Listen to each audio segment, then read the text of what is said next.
Mana yacu nishimwe. Turashimiye Imana Data wa twese twemereye kurangiza ino ndwa mahoro ikabiduhaye gutangura iyindi.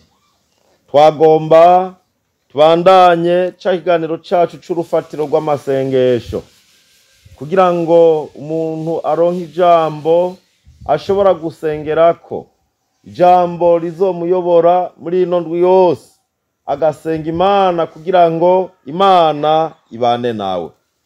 Turasoma majambo y'Imana ari mu butumwa bwiza bwa Yesu Kristo bwanditswe na Yohana igice ca 12 n'umurongo wa 26. Havuga ngo nihagira unkorera nankurikire, kandi aho nzoba ndi umukozi wanje nihazoba.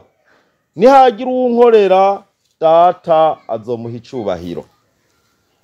Ngaha turabonye amajambo Yesu yavuze, ariko arabwira abigishwa, ariko abibutsa ibijanye no gukorera Imana.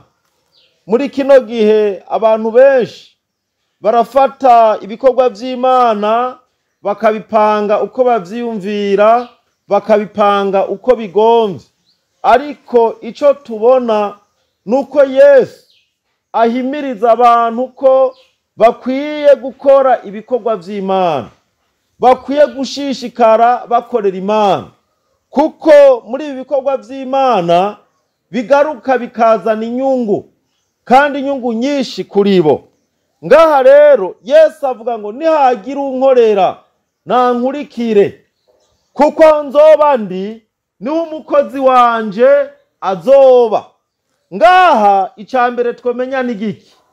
Nuko gukorera Yesu bituzanira kurindwa, bituzanira kuzigamwa, kuko Yesu ahantu ari n'umwami.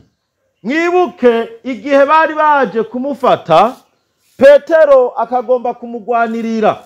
Yesu yabwiye Petero ati, yewe Petero, iyo ndabishaka nari guhamagara regio 12 zikaza kungwanirira.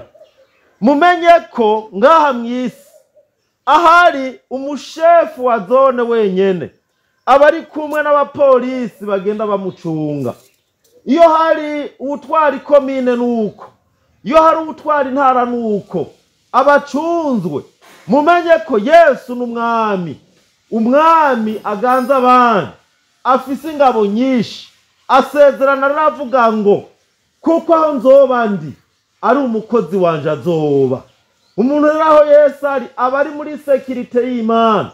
Umuntu akorera Imana aba ari muri assurance kw'Imana imuzigama, kw'Imana imucungisha ingabo zayo. Irigira kabiri Yesu avuga ngo kandi Data uwo muntu azomuha icubahiro. Imana ishimwe.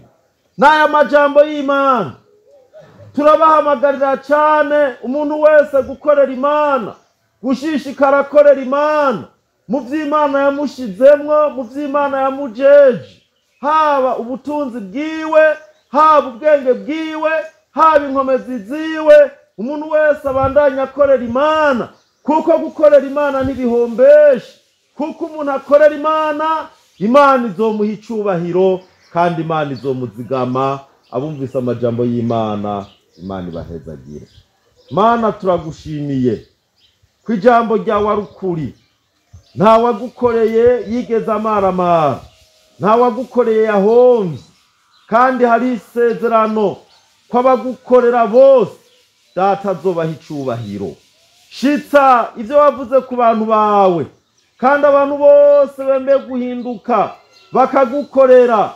Ubahe uburinzi, ukuboko kwawe kugende kubazigama muri byose, kubwa Kristo Yesu umwami wacu. Amen.